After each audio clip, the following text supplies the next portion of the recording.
야곱이 그 아들들을 불러 이르되 너희는 모이라. 너희가 후일에 당할 일을 내가 너희에게 이르리라. 너희는 모여 들으라. 야곱의 아들들아, 너희 아버지 이스라엘에게 들을지어다. 루벤아, 너는 내 장자요 내 능력이요 내 기력의 시작이라. 위풍이 월등하고 권능이 탁월하다마는 물의 끓음 같았은즉 너는 탁월하지 못하리니 네가 아버지의 침상에 올라 더럽혔음이로다. 그가 내 침상에 올랐었도다. 시몬과 루에이는 형제요 그들의 칼은 폭력의 도구로다. 내 호나 그들의 모의에 상관하지 말지어다. 내 영광아, 그들의 집회에 참여하지 말지어다. 그들이 그들의 분노대로 사람을 죽이고 그들의 혈기대로 소의 발목 힘줄을 끊었음이로다. 그 노여움이 혹독하니 저주를 받을 것이요 분기가 맹렬하니 저주를 받을 것이라. 내가 그들을 야곱 중에서 나누며 이스라엘 중에서 흩트리로다. 유다야, 너는 내 형제의 찬송이 될지라. 네 손이 네 원수의 목을 잡을 것이요 네 아버지의 아들들이 네 앞에 절하리로다. 유다는 사자 새끼로다. 내 아들아, 너는 움킨 것을 찢고 올라갔도다. 그가 엎드리고 온 구름이 숫사자 같고 암사자 같으니 누가 그를 범할 수 있으랴. 규가 유다를 떠나지 아니하며 통치자의 지팡이가 그 발 사이에서 떠나지 아니하기를 실로가 오시기까지 이르리니 그에게 모든 백성이 복종하리로다. 그의 나귀를 포도나무에 매며 그의 암나귀 새끼를 아름다운 포도나무에 맬 것이며 또 그 옷을 포도주에 빨며 그의 복장을 포도즙에 빨리로다. 그의 눈은 포도주로 인하여 붉겠고 그의 이는 우유로 말미암아 희리로다. 아멘. 오늘도 좋은 아침입니다. 오늘도 우리가 하나님의 말씀을 함께 나누고자 합니다. 이 요셉의 두 아들을 장자처럼 축복하고 난 뒤에 이제 야곱은 자신의 아들들을, 다른 아들들을 불러 모아 축복하기 시작합니다. 그래서 1절을 보십시오. 야곱이 그 아들들을 불러 이르되 너희는 모이라. 너희가 후일에 당할 일을 내가 너희에게 이르리라. 우리가 이렇게 그냥 이렇게 국어 이 글을 읽어가다 보면 후일에 당할 일이라고 되어 있기 때문에 야곱이 점치나 야곱이 뭐 이렇게 소위 말하는 우리가 연이라는 빙자에서 점치는 걸 우리가 굉장히 좋아하잖아요. 우리 앞일을 알려준다 이러면 오 그래요. 오 신통하네. 신령하네. 이렇게 착각하는데 여기서 후일에 당할 일은 뭡니까? 하나님이 자신의 자녀들에게 행하실 일. 하나님이 자신의 자녀들을 통해서 이루고자 하시고 또한 우리의 이 자녀들 속에서 하나님이 말씀하고 싶은 바가 뭔가. 그게 바로 후일에 당할 일이거든요. 야곱은 자신의 다음 세대에게 할 말이 있었습니다. 뭘요? 하나님이 하실 일과 또 하나님이 너를 향해서 이런 마음을 가지고 계시다는 것을 알고 있었다는 것이죠. 우리는 우리의 자녀 세대에게, 우리의 다음 세대에게 어떤 해줄 말이 있습니까? 기껏 해줄 말이 세상의 법칙, 세상의 질서, 세상에 돌아가는 이 방향들, 이런 것들을 알려주기 바쁘고, 이겨라, 살아남아라, 뭐, 이런 식의 세상의 가치들을 막 전해주고 있는 우리들의 모습은 아닐까. 본문을 보면서 그런 생각이 떠올랐습니다. 우린 자녀들에게 무엇을 말해주고 있을까? 야곱처럼 하나님이 하실 일, 하나님의 마음을 말할 수 있는 우리 모두가 되기를 원합니다. 그러면서 이제 아들들을 계속적으로 축복하면서 한 아들씩 얘기합니다. 첫째가 원래 장자인 루벤이죠. 3절 보십시오. 루벤은 뭐라고 축복합니까? 사실 축복인지는 잘 모르겠지만 어쨌든 루벤아 너는 내 장자요 내 능력이요 내 기력의 시작이다. 그렇죠. 장남에 대한 그러니까 이게 남자라기보다는 첫 번째 아이에 대한 기대라는 것은 상당합니다. 뭐 저도 경험한 바가 있죠. 이 첫 번째 아이에 대한 기대감은 어느 부부나 누구나 가시는 것 같아요. 참 귀하게 여기고 이게 제게도 첫 번째 아이거나 뭐 양가 쪽에 양가에 또 이 첫 번째 아이 같으면 난리 나는 거죠. 거의 뭐 제 아들을 이렇게 떠 있었습니다. 우리 한결이. 이게 뭐 굉장히 첫 손주에 대한 그 기대감이 있죠. 그래서 루벤, 즉 야곱의 아들 중에 이 장남에 대한 루벤에 대한 이 야곱의 기대도 엄청났었고 컸을 것입니다. 그래서 너는 내 장자이고 내 능력이고 내 기력의 시작. 그래서 너는 어떻단 위풍이 월등하단 말은 네가 높다. 즉 장남이다. 권능이 탁월하다. 힘도 세다. 즉 이 장남으로서 루벤은 많은 장점과 많은 좋은 점을 가지고 있었던 것이죠. 그런데 문제가 있었어요. 4절 보십시다.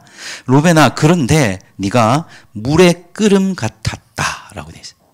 이 물의 끓음 아시죠? 포글포글 끓을 때, 이 물에 끓을 때 어떻게 합니까? 이것을 안정적으로 이렇게 물이 가만히 있는 것이 아니라 막 끓어 넘치는 거. 이게 그냥 단순히 그냥 기포가 생겨나요. 끓어 퍽퍽 넘치는 거거든요. 이게 안정적이지 못하고 굉장히 요동치는 루벤이라는 것이죠.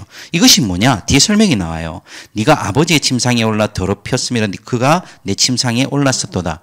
이게 이제 뭐 사건을 회고하면 이 라헬이 죽은 후에 이 루벤이 이 빌하, 자신의 소모인 빌하와 이 잠자리를 같이 하는 이 추태가 벌어집니다. 이게 왜 그랬을까? 뭐 두 가지 있습니다만 이 빌하를 이 취함으로써 이제 자신이 장남이라는 것을 뭐 과시하고 싶었던 뭐 그런 것일 수도 있고요. 그래서 이제는 라헬에 대한 생각을 끊고 그 빌하에 대한 생각을 끊고 이제 어머니 레아에게 집중하라는 어떤 그 장남으로서의 아들로서의 신호탄일 수도 있고 또 뭐 정욕에 욕망에 이끌려서 이랬을 수도 있는 거예요.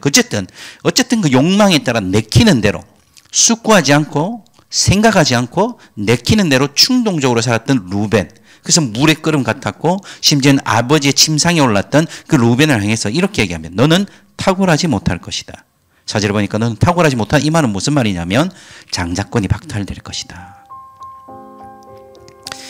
우리가 스타일이 있고 성향이 있어요. 그래서 어떤 사람은 진지한 사람이 있고 어떤 굉장히 흥미롭고 재밌는 사람이 있어요. 그러나 우리가 그것대로 살아가는 것이 중요한 게 아닙니다.